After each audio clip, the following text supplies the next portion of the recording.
This is what happens when the mind lives permanently in the experience of transcendental bliss in the state of cosmic consciousness. There then remains no chance for impressions of past experiences to capture it. This is how the enlightened man has cast off attachment to the fruit of action performed in the past. If one has the taste of concentrated sweetness on the tongue and then tastes other sweets, these tastes do not leave any significant impression. When a man established in the bliss of the absolute being acts in the relative field of life, his experiences will not leave on the mind any deep impression which could give rise to future desires. In this way, the cycle of action, impression, desire, action is broken. It is thus that in an enlightened man, activity and experience in the world are debarred from sowing the seed of future action. This will be further clarified in the following verse.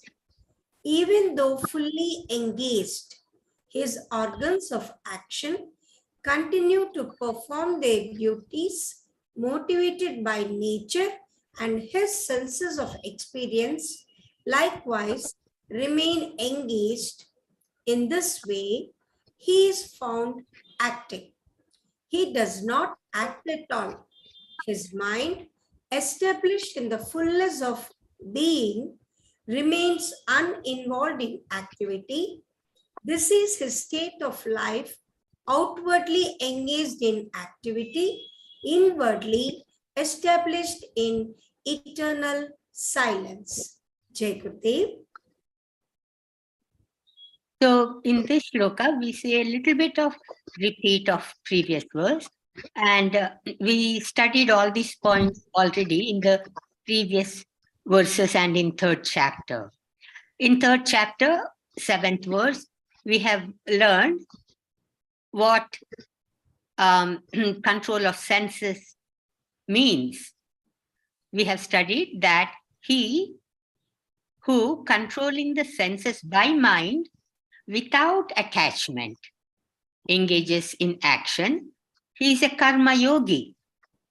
So this is not the external control of the senses, but it is internal. And we also learned in third chapter, 27th verse, that actions are performed by gunas. Guna guneshu vartanta. Prakrute kriyamanani guna karmani sarvashaha. So we know that the actions are performed by gunas. So when a man in cosmic consciousness is ever content and he is not depending on anything, he doesn't depend for his happiness, he doesn't depend for his happiness on anything outside. So such a man carries on his activities of daily living and he's not bound to his actions because, as we just heard in commentary, he broke the cycle of action, impression, desire, and action. Therefore, he has cast off attachment to the fruit of action. So that's the main point in this shloka. So the one line main point is outwardly engaged in action, but inwardly established in silence. And because of that, the actions do not bind the doer. And the example of tasting honey is given, where if you taste something that is very sweet, and after that you taste something that is less sweet, the lesser sweet does not cause any impression. In the similar way, when we are established in bliss consciousness, the other desires or thoughts do not cause any impression. That's how we get a break from this cycle of action, desire, impression, action. So when we break this cycle, then we are making progress. So the scientific research on this shloka, Sunita, please display that one.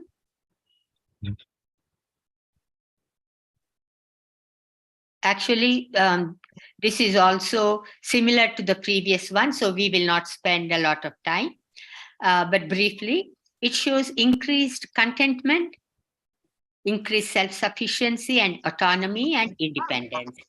So we will move on because we already lost some time. And any questions on this one?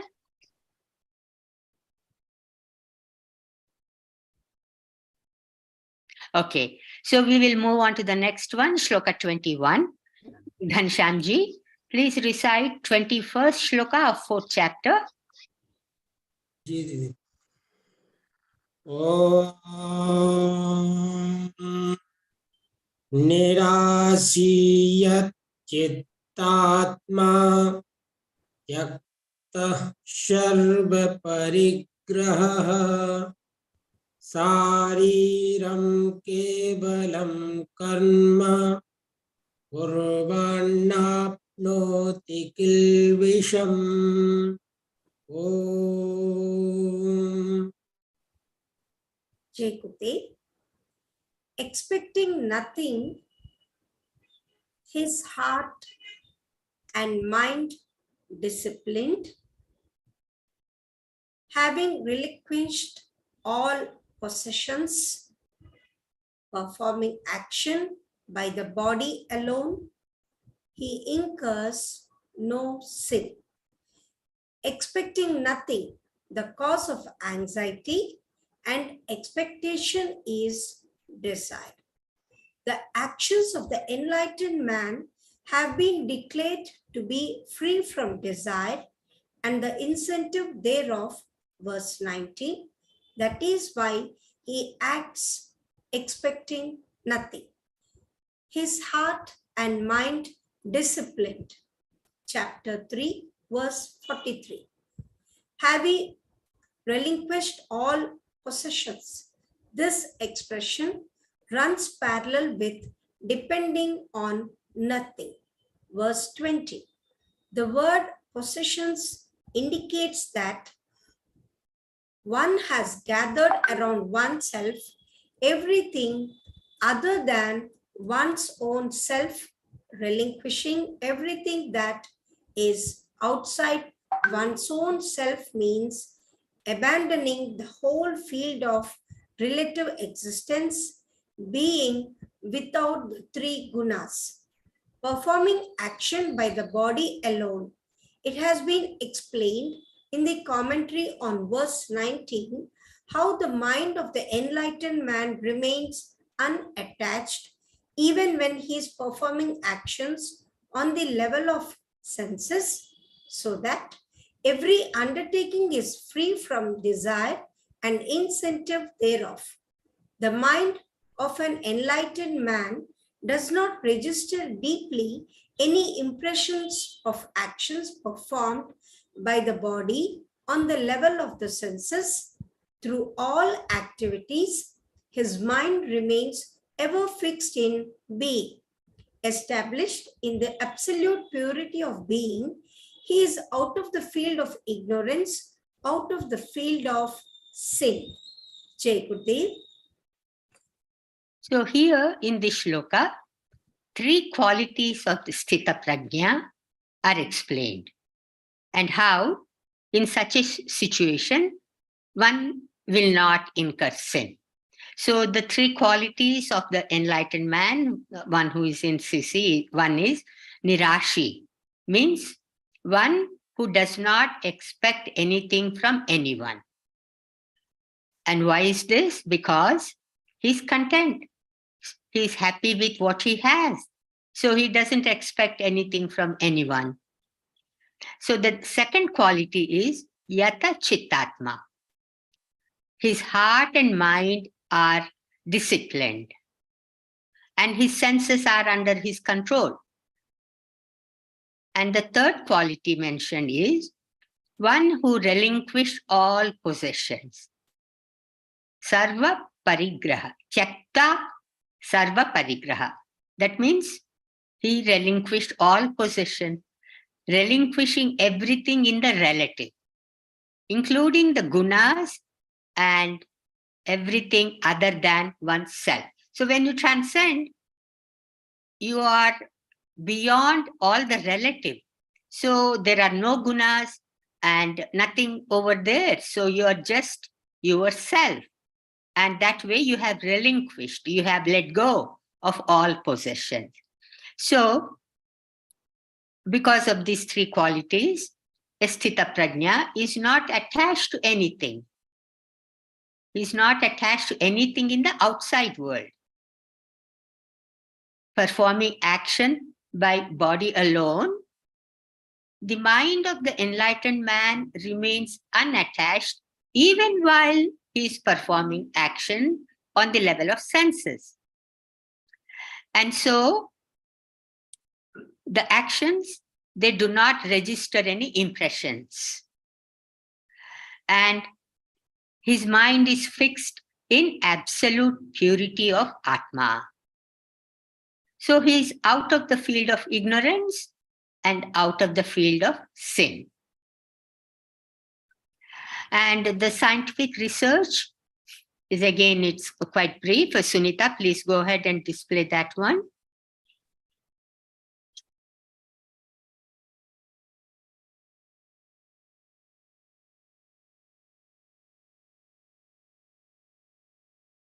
I'll keep it brief because of time. So the scientific research is focused on the phrase expecting nothing. And this study shows that there is decreased anxiety with regular practice of transcendental meditation. This is easy to understand because when one is content, there is no anxiety. And I'm sure we all are experiencing that decrease in anxiety and increase in contentment. So I'll stop here and take any questions. Any questions, please, or main points or appealing points?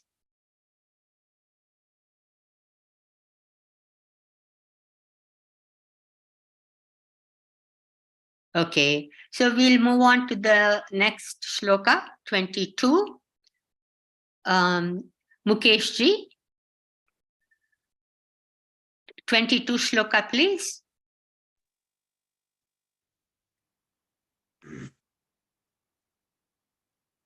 Om. Yeah, go ahead. Om Yadacchalavasham tushto Vandvatito vimatsaraha Samah siddhavasiddhau cha Kitvapi na nipatyate. Om. Jai Guru. Satisfied with whatever comes, unasked beyond the pairs of opposites, free from envy, balanced in success and failure. Even acting, he is not bound.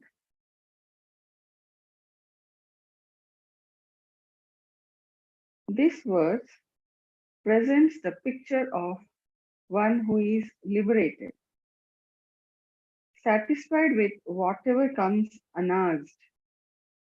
The enlightened man lives in a life of fulfillment.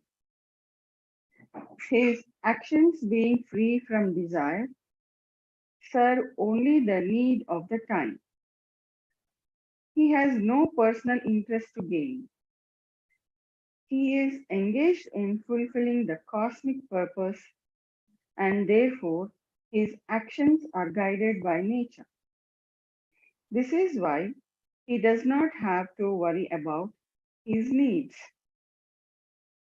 His needs are the needs of nature, which takes care of their fulfillment, he being the instrument of the divine. Beyond the pairs of opposites, beyond the three gunas, this expression applies equally to transcendental consciousness, cosmic consciousness, and God consciousness. Transcendental consciousness is absolute in nature, without any trace of duality. Cosmic consciousness accepts the pairs of opposites, but as completely separate from the self. God consciousness also accepts the pairs of opposites, but as inseparable from the self, which in its turn is inseparable from God. Free from envy. Envy is a quality which disturbs one's equilibrium and allows one to be invaded by the dharma of a level of consciousness different from one's own. This is a great danger, for it is apt to throw a man off the path of his own evolution. One who is free from envy is free from this danger. Such a man is not tempted by anything because he has risen to absolute freedom. To what more could he aspire? Having risen to the state of cosmic consciousness, he could aspire to God consciousness, and this might be thought to leave open a possibility for envy. But if a man of cosmic consciousness were to see a man of God consciousness, he would be filled with love and devotion for him rather than envy his state. Balanced in success and failure. We can see this in chapter 2, verses 38, 48, and 50. Even acting, he is not bound. We can see this in chapter 3, verse 28. When the mind, through meditation, has become contented in the bliss of the self, there is no possibility of discontent. Then there is evenness of mind, both in pleasure and in pain. Such is the state of a liberated man. Jai Guru. So here, the description of the enlightened person is continued. And 4 more qualities of Sthita Prajna, or the person in cosmic consciousness, are mentioned. One is Yadrushta Labha Santushto. That means he is satisfied with whatever comes unasked. His actions, being free from desire, serve only the need of the time. He has no selfish desires because he is happy with whatever he gets. He is engaged in fulfilling cosmic purpose, and so he gets nature support. So he doesn't worry about his needs. Everything is taken care of by nature. And then he is the instrument of the divine. Whatever divine wants, he fulfills that purpose. So that is the first quality. And the second quality is Dvandvatita, means is beyond duality. Because when you transcend, you are without the 3 gunas. That's what we learned in 45th verse of 2nd chapter. The third quality is vimatsara. That means without envy. When one envies another person, he is invaded by the other person's dharma. And this is a big danger because it throws you off balance. So, an enlightened man who has gone beyond the envy, he is free from that danger because there is no envy for him. He is happy with what he has. And Maharishi gave the example like a person in cosmic consciousness can envy somebody that is in God consciousness. But because of the fullness of his heart, because of the purity in his heart, when a person in cosmic consciousness sees a person in God consciousness, he is more happy to meet somebody who is in God consciousness. And so the next quality that is mentioned of a person in cosmic consciousness, he is balanced in success and failure.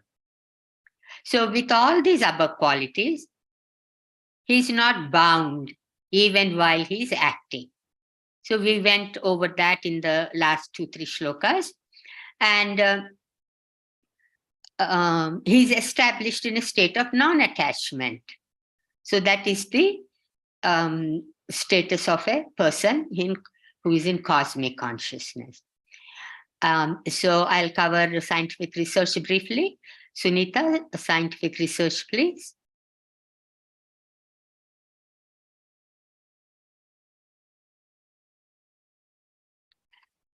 This study was conducted in prisoners, and it shows decrease in negative qualities such as resentment, less tendency to worry about others' opinion, and less sensitivity to criticism, etc. This study also showed increase in positive qualities such as tolerance to authority, increased self-reliance, increased job satisfaction, and increased self-satisfaction. Also, greater self-control and improved relations with co-workers. So I'll stop here and take any questions. Any appealing points or questions, please go ahead.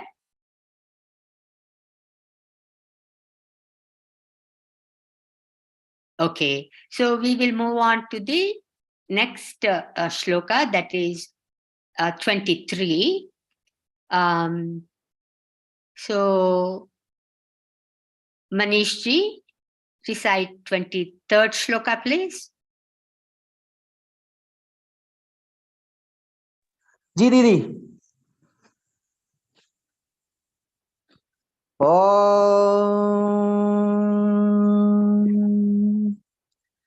गत्यसङ्कस्य मुक्तस्य ज्ञानावस्थितचेतसः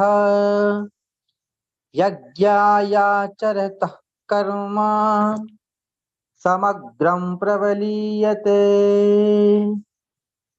Om Jai Gurudev. He who is freed from attachment, liberated, whose mind is established in wisdom, who acts for the sake of yajna, his action is entirely dissolved. This verse demonstrates that when through constant practice of meditation, a man has gained cosmic consciousness, when pure transcendental consciousness is grounded in the very nature of his mind, he becomes liberated from the field of action and freed from attachment. In this state, every action produces life-supporting influences in creation and thus helps cosmic evolution. Therefore, every action is for the sake of yajna. Thus, the actions of one who practices transcendental meditation are worthy of being ranked as yajna. The four expressions of this verse conclude the development of the four expressions contained in each of the previous 5 verses. To illustrate this development, they are set out below. He who in action sees inaction. He whose every undertaking is free from desire. Having cast off attachment to the fruit of action, expecting nothing, satisfied with whatever comes unasked. He who is freed from attachment. Second, in inaction sees action. He whose every undertaking is free from the incentive thereof, ever contented, his heart and mind disciplined, beyond the pairs of opposites, free from envy, liberated, is wise among men, he is united. This is third, whose action is burnt up in the fire of knowledge, depending on nothing, having relinquished all possessions, balanced in success and failure, whose mind is established in wisdom. Fourth one, he has accomplished all action. Him the knowers of reality call wise. Even though fully engaged in action, he does not act at all. Performing action by the body alone, he incurs no sin. Even acting, he is not bound. Who acts for the sake of yajna, his action is entirely dissolved. It is by reason of the teaching contained in these 6 verses that this 4th chapter is a chapter of wisdom, the wisdom of Karma Yoga and Sankhya at the same time. It reveals the state of a realized man on the level of action and behavior, thus presenting the practical aspect of the abstract metaphysical quest which confronts man on the path of his evolution. Jai Gurudev. So this verse gives us the summary of the last 5 verses, 18 to 22. And this is the science of action. It shows that when one is established in transcendental consciousness and when his mind is fully infused with being, he is liberated from action and freed from attachment. In this state, every action is for the sake of yajna. So there are 4 expressions in this verse, and they conclude the development of 4 expressions in each of the previous 5 verses, that is 18 to 22, as explained in verse 18 of this chapter. So what are these 4 expressions? These are explained in verse 18. 1, in action sees inaction. Number 2, in inaction sees action. 3, he is wise. 4, he is united. So he accomplishes all action. That means he is perfect. So now this is connected to yajna. And we have learned in the past chapters that yajna is that which helps evolution. And we also learned that yajna is on 2 levels. One is on a gross level when you are pouring ghee and everything into the fire. And the other one is on a subtle level, that is when we practice transcendental meditation. And now, because we are concluding this theme in this shloka, Maharishi explained to us that it is because of the wisdom contained in these 6 shlokas that we have studied. This chapter is called as Jnana Yoga, yoga of knowledge, wisdom of Karma Yoga and Sankhya Yoga, both are given at the same time. So that's how the name of the this yajna is given. It is Jnana Karma Sannyasa Yoga. This gives us the knowledge about the science of action. And the scientific research on this shloka, please go ahead, Sunita.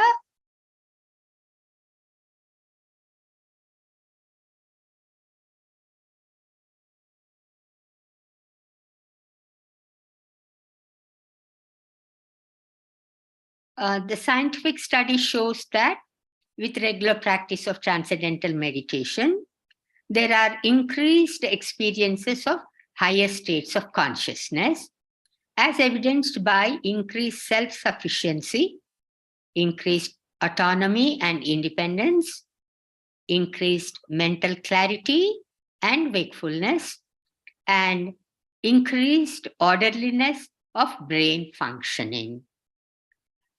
So, with this, we conclude the theme of science of action. Now, we move on to the next section, that is the section on yajnas. So the next verse is verse number 24, and beginning the verse 24 up to 23, it is all about yajnas and different types and different aspects of yajnas. And the most important of all these yajnas is verse 24, and we will cover that in the next session. And so I will stop here and take any questions.